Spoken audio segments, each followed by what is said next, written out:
MTL Sports Podcast. Another week, another dollar. March Madness is fully underway. Rounds 1 and 2 were this past week, so we'll go over those. But first, we're going to dive into some NFL, our weekly season review of the divisions. I think we're in the last division of the AFC tonight. AFC South. We'll talk about that, see how they're doing. Are they the equivalent of the NFC South? Some might think so, including myself. Others, we don't know. So we'll go over those. And then maybe we'll throw in some rapid fire. We don't know yet. But for all that being said, please stay tuned.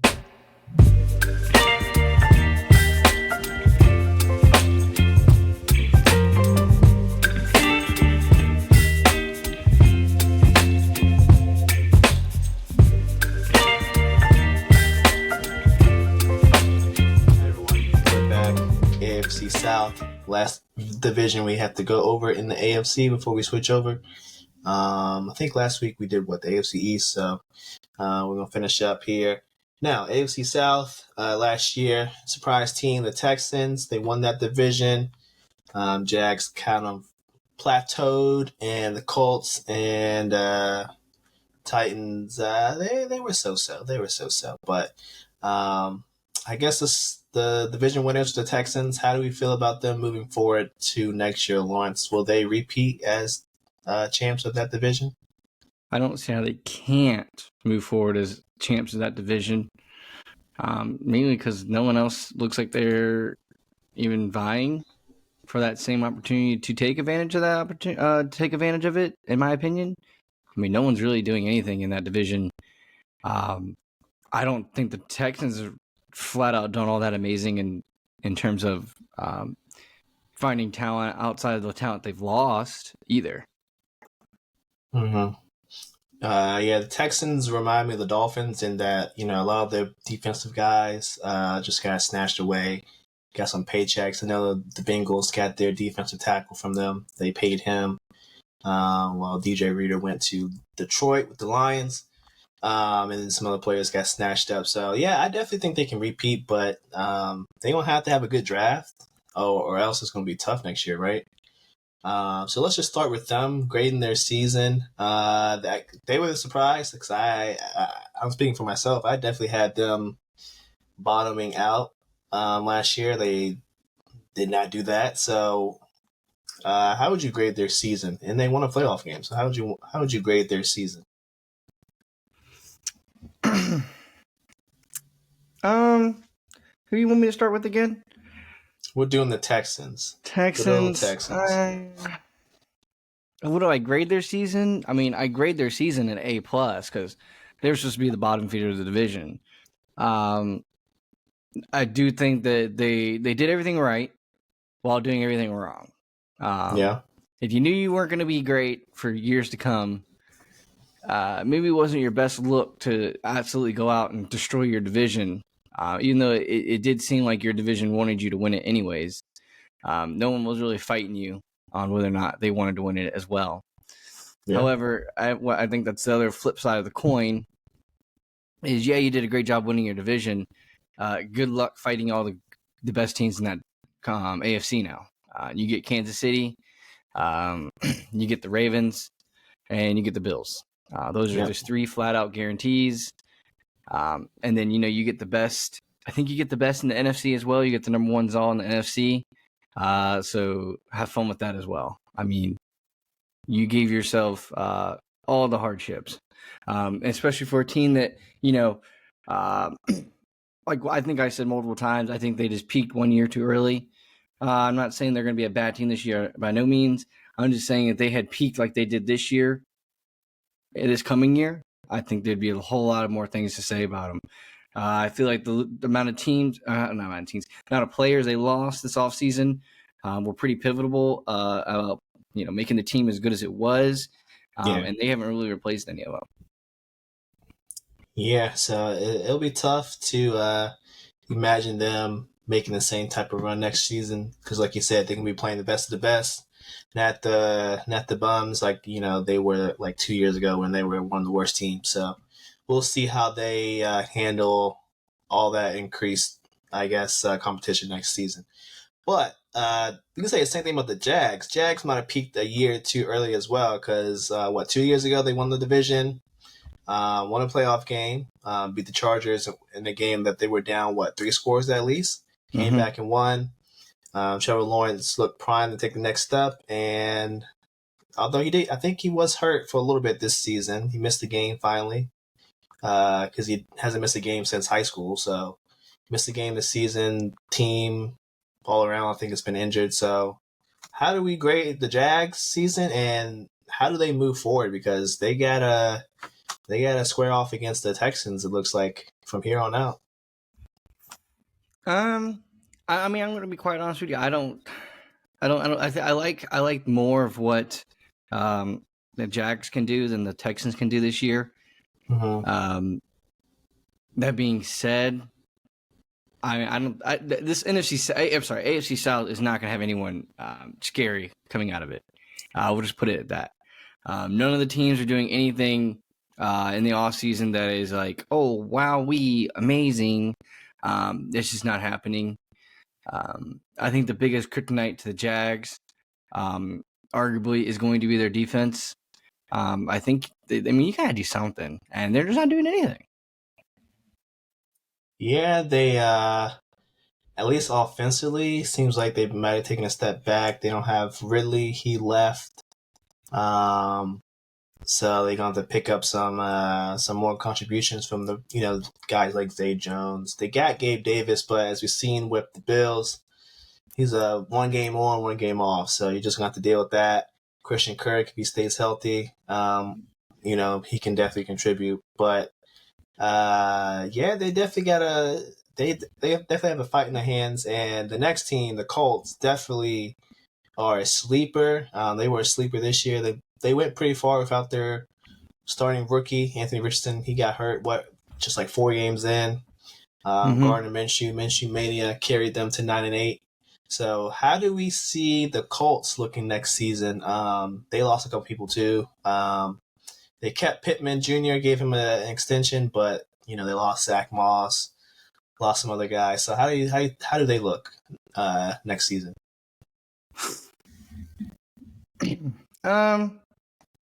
I think they're poised, I guess, to make a little noise, because, upsets are always a possibility.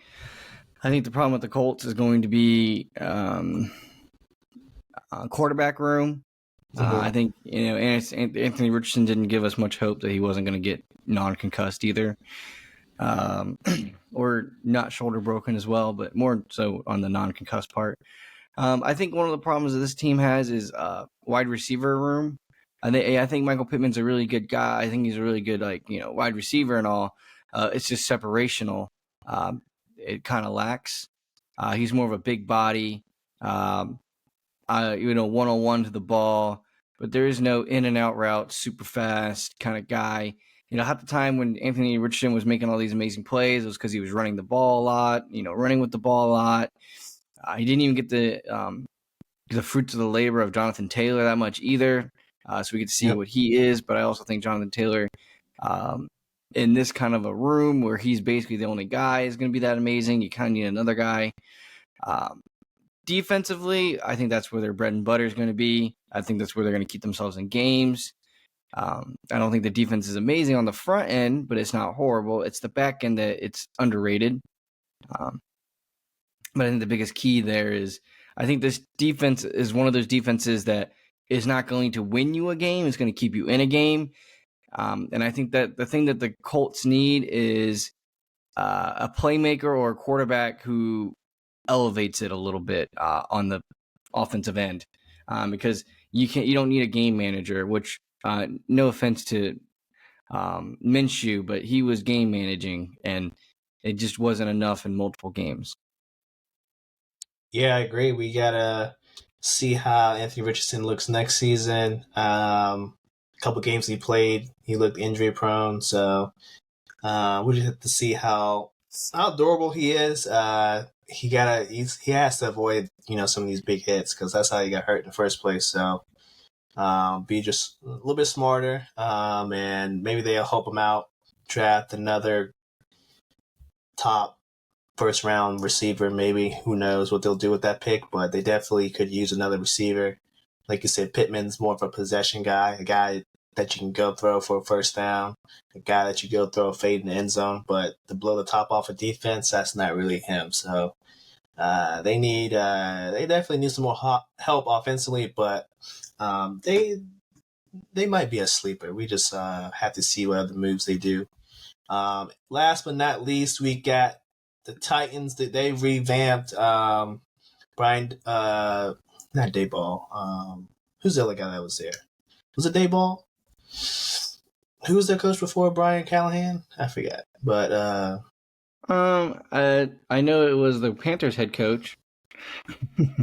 I don't forget the guy's name, but the new coach, Brian Callahan, Bengals OC, taking over the teams. He has revamped the roster. They definitely are going, I'm not going to say full offense, but they definitely beefed up the offense, added Pollard, added Calvin Ridley. They added DeAndre Hopkins last offseason. They got Treylon Burks. They got Conwo. He's a decent tight end. So, and their line has been decent for the most part. So I'm not concerned there. So how do the Titans? How do you project them looking next season? They still have the draft, obviously, but with all the moves they made so far, how will they stand up against the rest of this division? I think they're upset alert. I think that's their main job and their main goal is to be upset alert. I think they have the wide receivers to make noise and to cause headaches for certain teams. I don't think they have the defense to cause many headaches. I think they have like a good interior single piece.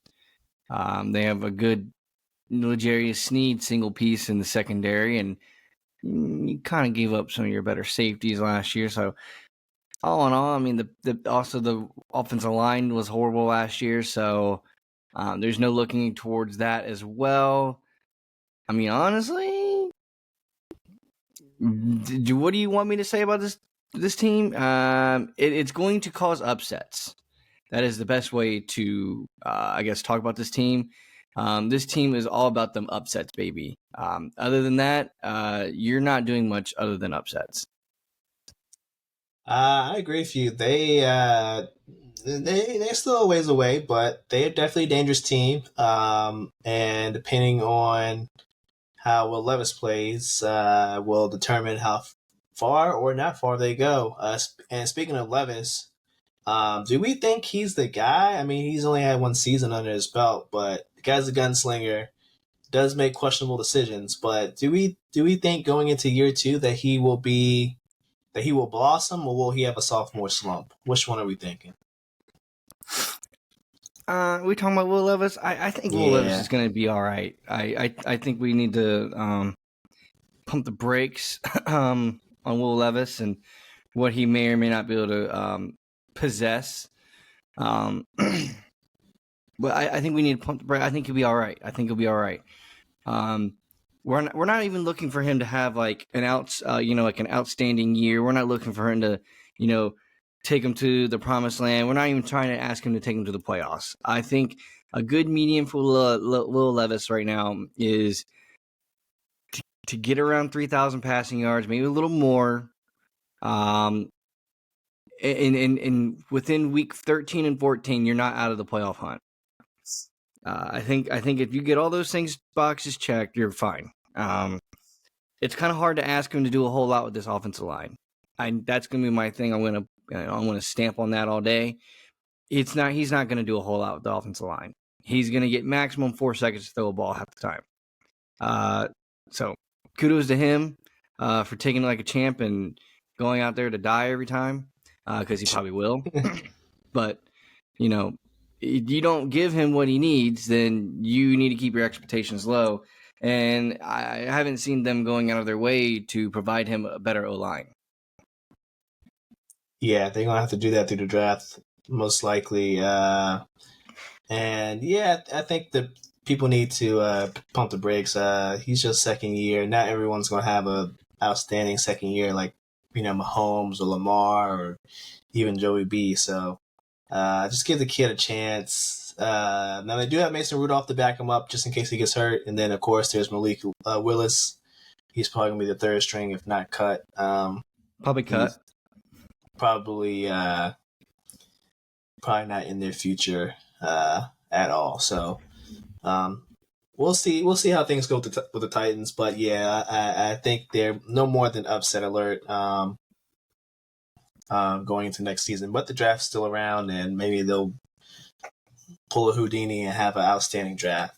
But we'll see. But yeah, that's all the AFC divisions, y'all. We already ranked this division probably the worst in the AFC was it last week? I think it was last week. It's just not a good one. It's just not. Yeah. It's always a bad one. Yeah.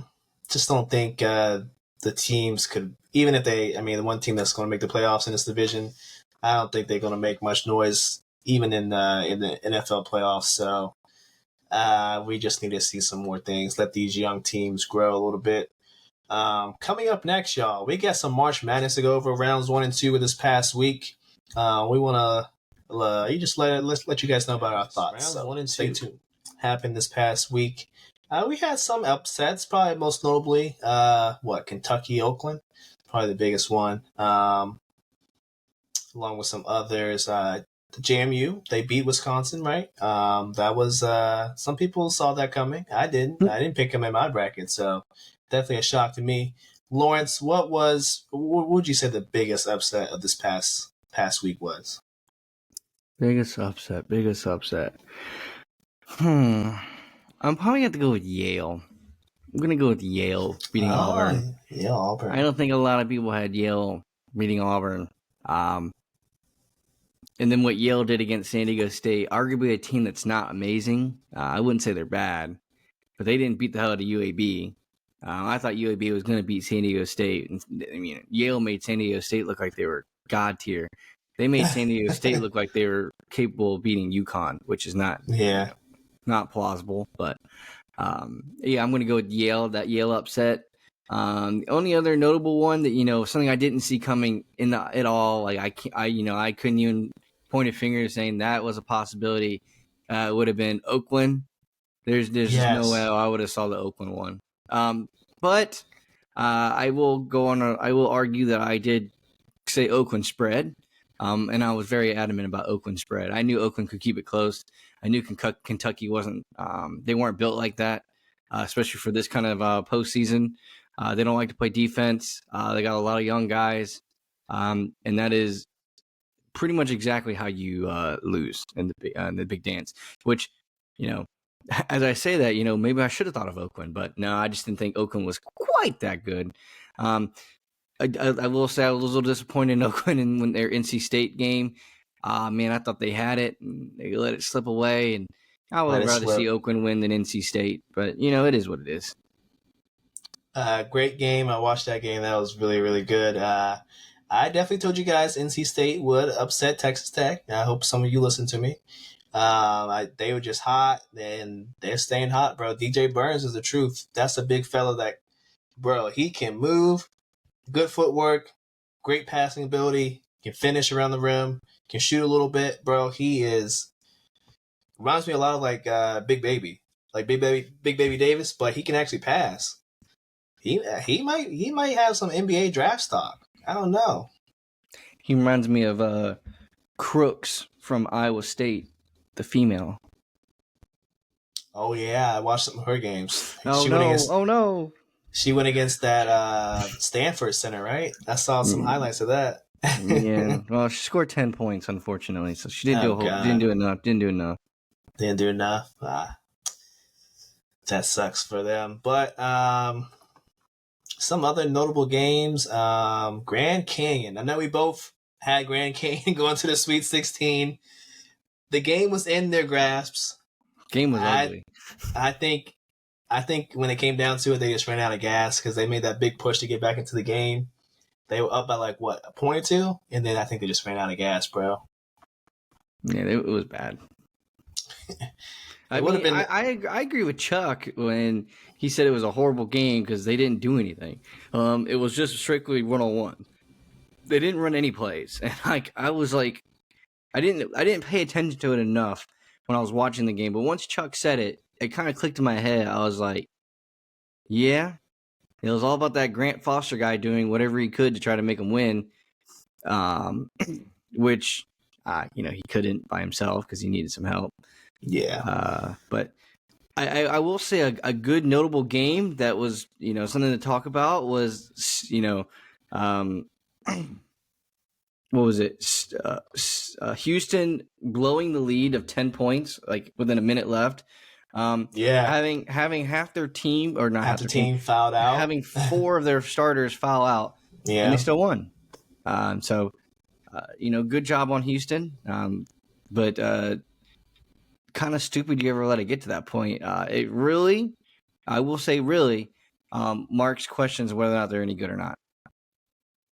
Yeah, that was scary to watch. I one bracket I have Houston winning, but in all the others I have them making at least the Final Four. So yeah, I was getting scared there. They definitely Texas A&M is a good team, but they should have put them away, bro. You can't fool around and have that happen. Oregon Creighton was a good game too. Double OT. Creighton. I mean, they just kind of fell apart, but they got their stuff back together for the second OT. Thank God. Well, Oregon also, they lost one of their starters, and then the coach never took any of their players out. How he got away with that, I truly don't know. He didn't. It was bad. He needed to let some guys come out for a second at least. Yeah, he didn't let any of them come out. Yeah, that was something else. And then Kansas. What happened to Kansas, man? They run out of gas too. Like, what? They were up at halftime and then they just got creamed. I can tell you what happened. Gonzaga was just a better team. Well, yeah. I got Gonzaga making a run here. But for me, I mean, I just thought that Gonzaga was better. The problem with Kansas is Hunter Dickinson. It is just he can't do it alone, especially with his injuries. And without Kevin, what is it, McCullough? There wasn't anything they were going to do either. Anyways, there's just nothing they can do. Yeah, it was a tough watch. Them just getting taken apart second half. They just could not keep up. Couldn't buy a basket. Dickinson, he can't do them by himself. I mean, the man was shooting threes. I don't even know if he can shoot threes, but he was just doing anything he could to score some points. It was looking rough. It was looking UVA rough for a little bit there. So, yeah, nothing else to say about that. But I would say overall, pretty good first weekend, however you want to say it. The next games are Thursday, Friday, right? The Sweet 16 starts Thursday. The left side of that bracket is Thursday. Right side of that bracket is Friday. Nice. And then Elite 8 is Saturday, Sunday, I'm guessing, right? Mm-hmm. Okay, nice. So we'll make our picks on Wednesday. So we have some stuff to talk about on Wednesday. But anything else you want to go over the tournament? I mean, it was pretty solid. First week. Nothing. I just kind of want to get your engagement or get your thoughts on some teams who are still left. What you think of them? Like for me, I had no idea Clemson was built like that. Also, I think some respect needs to be given to the ACC. I think the ACC is pretty much undefeated. The SEC needs to get some bashing because the SEC was, as you can tell, not very good. Yeah. And outside of that, I mean, the rest of the conferences held up their own. I mean, the Pac-12 as it's disbanding, I mean, it gave us some hard fights. But like a team, like I just said, like Clemson, not once did I ever figure Clemson was going to be in this spot. I mean, I had New Mexico getting to the spot, so I was completely wrong. Yeah, same here. I had New Mexico in this game versus Baylor, and then I had Baylor winning. But yeah, ACC. I don't know why people doubt the ACC. Man, they're always going to be a powerhouse in basketball. I don't like the whole ACC is washed. ACC is going to get disbanded. All this stuff. No, ACC is a powerhouse in basketball. Football, they had the little run. Seems like they kind of fallen off a little bit, but basketball, they're always going to be a powerhouse. I mean, you got the two big bad blues, Duke and North Carolina. You got those two schools, bro. Mm-hmm. You're a powerhouse of a conference, and then you got the outliers like we had Clemson, NC State make some runs. Every couple of years, UVA made their one run. ACC is always going to be like this, man. They're a basketball conference, not so much football. SEC, like you said, some of those schools, just are fakers. I don't think we have any more. Is there? Oh, I guess Alabama's the only school left, right, from the SEC? Yes, Alabama's the only one left. Yeah, so them having so many ranked teams this season and so many teams in the tournament in general just seems a little far-fetched, bro. I think they get a little too much praise, and I think the ACC just getting overlooked, bro. I think people are just focusing on the Big 10, Big 12, SEC, forgetting about the ACC, and it's almost a crime. But other than that, my eyes are on Illinois. Seems like they can score with the best of them. We'll see if Iowa State's defense can limit them. But first two games, bro, Illinois is hot. I think they're gonna stay hot. They seem like they can score at will against anybody. Mm-hmm. I mean, I'm agreeing. Marquette, I'm a little concerned about just because Shaka, he's going to do Shaka things that might bite him in the butt against NC State. And they're hot too. So we're going to have to see how they handle DJ Burns. But that should be a good game. My thing for my matchup I have questions on is Houston and Duke. I thought Duke was soft coming into this tournament, and I think they proved me anything. I think they proved me that they're not soft, which I am now questioning. Why they didn't play anything like this the entire season. Yeah, I mean, you get punched in the mouth by UNC twice on the road and at your home court.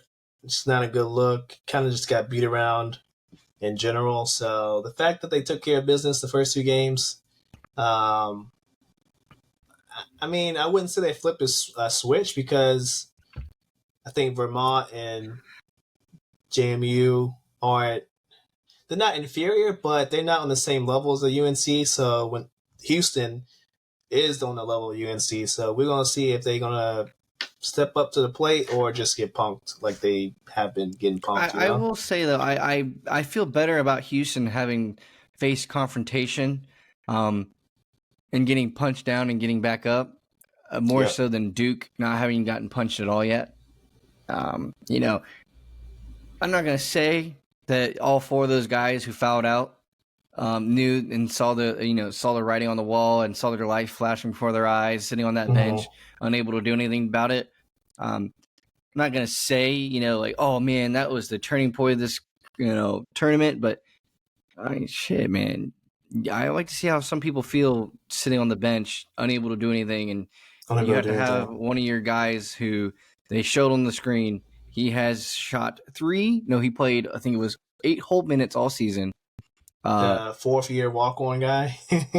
Was it a fourth-year walk-on guy? Yeah, he was a senior walk-on. His name Elvins? Or are you talking about Duke?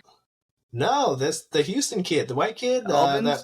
He's a senior. He's a walk-on senior, yeah. Okay, well, he shot 3 free throws all season, 4 free throws all season, and he only made 3. And he was forced to shoot 1. He was forced to shoot 2 of them, and he 1 for 2. Yeah, 1 for 2. And the second one looked like he was going to miss it, but he switched it. It looked exactly like the first one. I was like, oh, this one's going to break. And he switched it. So I guess, being a fourth-year walk-on, you keep your spot. I guess you You got to be there for some reason. I guess his is just making free throws just in case. So I thought he was just there for moral support. well, I mean, 4 guys fouled out. You gotta you gotta have somebody get free throws. He's probably the best one left. You got what, 15 people on the roster? He's probably the best one that can shoot free throws out of those couple, nobodies that don't play. So shout out to him. Yeah, we'll see. Houston Duke. It's gonna be probably one of the better games, the Sweet 16, because either team can fold. But I think like you said, Houston's already kind of battle tested. They didn't fold when half their starting lineup got fouled out. So we'll see how that goes. My thing is North Carolina, Alabama. You already said Alabama doesn't play well on the road. Mm-hmm. But I mean, UNC. We'll see how they respond. Will they keep the momentum, and can they keep up the pace of Alabama in terms of scoring? Probably so, right? I mean, my thing I'm questioning, I'm interested in, is when when North Carolina is going to go out to LA, because they were playing in Charlotte their first 2 games, and the next game is in Crypto Arena. Okay. Alabama's been playing in Spokane, Washington. It's much less of a hike. I'd like to know when North Carolina is going to make that move over there. Because I assume maybe they probably flew out today because the game was yesterday, right? Yeah. Yeah. They probably flew out today. Probably went straight there. I mean, it doesn't make sense to go back. Well, maybe they did. They were in Charlotte, so they probably can just tell the kids to pack another bag, and then we'll fly out in the morning. That's probably what they did. Yeah, but just interest things. Okay, good stuff there. Like I said, games start on Thursday, so we'll preview every game on next episode. One other thing that I want to touch on. This is pretty interesting. This NBA player, Jonte Porter, another guy getting in trouble for sports betting. I don't think necessarily he bet, but he might have fixed some of his games. DraftKings basically reported 2 different nights where he basically took himself out of a game, and all of his props, points, rebounds, and assists. There was a huge number of wins for the unders for those 2 nights, and I guess it was just irregular, so they reported to the NBA. NBA is looking into it. I think this might be the first out of all the sports leagues, MLB, NFL, NBA, at least recently, of the online sports betting era. This might be the first case of, I guess, rigging, right? Rigging their own games, right? Yeah, I think so. Yeah, I think it's crazy, bro. I mean, you hear about it all the time, like, NBA players, they do it on purpose, but this is actually looking like it's going to be the first case where it actually is. So, I mean, he's suspended right now. I guess indefinitely until they figure things out with this kid, but it's crazy, man. I want to know how I could have been an insider. Now, here's my thing. We talked about this before on off camera, but I want to hear what you guys think in the comments. But my thing is, he probably has a Discord, and he's big enough that the Discord has a sizable amount of people, maybe like 100, 200, 300 people. And he's just telling people, hey, I'm going to do this game, bet my unders. Hey, I can get away with this game, bet my unders. That's what I'm guessing he did. Because for it to be like for it to be the most profitable bet for a single night, how many people have to bet on that? It's not just like 1, 2, or 3. It has to be a sizable amount of people doing it, right? I mean, yes and no, and hear me out why. Like that app we just downloaded, that Pick It app, the Pick Tick app, what do you want to call it? I pay attention to that thing a lot. I go in and out of that thing. I sometimes I'll see a guy's name and I'm wondering, well, why are so many people betting on that guy? Okay, what are they betting on for that guy? Yeah. Like one of the guys that I've been seeing pop up recently is people betting Jalen Suggs unders. Now, Oh. I was interested and I was intrigued, so I started betting Jalen Suggs unders. I started talking to a buddy of mine who's a big Magic fan. He goes, "Yeah, he kind of sucks, but he plays a lot of minutes." So I was like, "Well, I'm starting to understand why people are picking his unders at a consistent basis." But do you think that's on purpose or just because Jalen Suggs sucks? Well, I think it has both ways, but all it takes is one person to tilt the needle, right? And if he's Yeah. in a Discord, and let's say there's 50 guys in the Discord, and 35 of those guys have the Pick Kick app. Well, I'm going to notice that there's 35 people betting on Jalen Porter under, and there's no one betting the other way on his over because no one's including him in their bets because he's not thought of. He's irrelevant. He's not really that he's not that important. And also, no one's really thinking out of their brain like, oh, let me go bet on he plays for the Rockets, right? Let me go bet on the Rockets, okay? Raptors. Sorry, I want to bet on the Raptors tonight. Yeah, I'm totally down to bet on the Raptors because there's no better game on to bet on than the entire slate of games than the Raptors.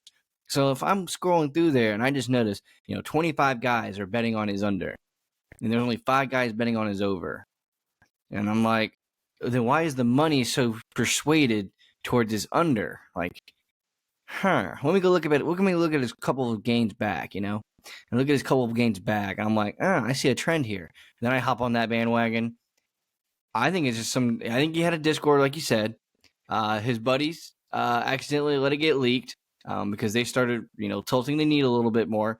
Probably because his buddies got a little bit more adventurous with their bets. It went from I was betting $100 every night when he told me to do it, to now I'm betting 1,000 because I know it's going to hit. I'm betting 1,000. Yeah.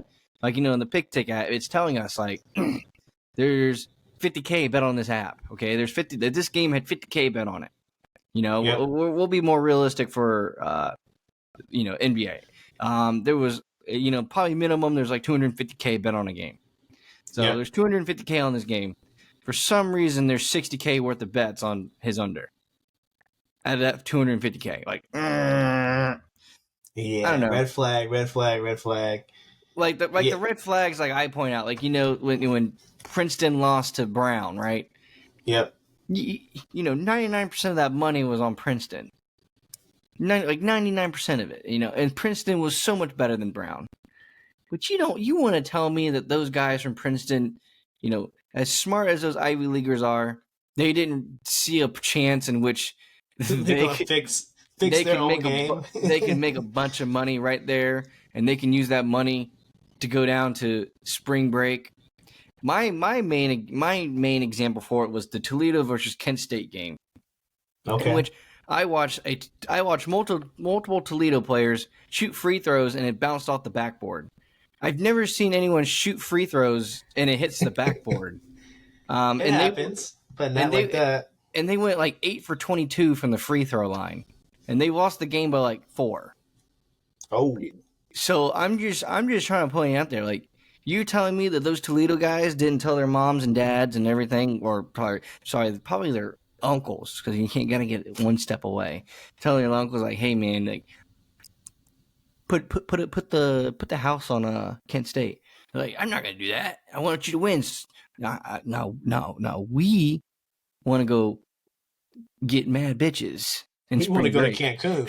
We want to go to Cancun. We're trying to get hoes for spring break. We need some moolah. We need some greenback. We need some cheddar. Hey, you're making a very compelling case. I just think we're gonna come back and we're gonna start noticing that, like, some of these games are rigged. The players are doing it. He just got caught. I think it's even more interesting because it's the brother of Michael Porter.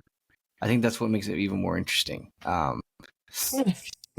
Because now they're gonna investigate Michael Porter as well. Yeah, Michael Porter could be completely innocent. Or he could have his own side hustle as well. Like, hey, I'm about to go off tonight, guys. I'm about to score 50. Because there are random nights where Michael Porter Jr. just be shooting out of nowhere for no reason. And other nights, you don't see him do anything. This is true as well. Michael Porter telling Jamal Murray, yeah, I got it tonight. I need y'all to bet Murray's under and my over. And tonight, speaking of that, all of a sudden, Aaron Gordon and Jamal Murray are sitting out tonight. Come on now. The same night? Come on now. They just played the last game. Come on now. Well, they're also playing the Grizzlies. Come on now. You really want them to suit up against the Grizzlies? Yes. I'm trying to win this fantasy basketball. No, they don't care, man. They don't care about your fantasy basketball. They don't care about your parlay. I know. They don't care about your parlay. They've said it way too many times. All right, let's get up out of here. Good talking some March Madness. We'll have some more to talk about on Wednesday. Other than that, I think that's all we got for you guys today. MTL Sports Podcast, episode 82. We're going to get up out of here. Thanks for watching, guys. Thanks for listening on Spotify, all that good stuff. And we're out. Peace, y'all.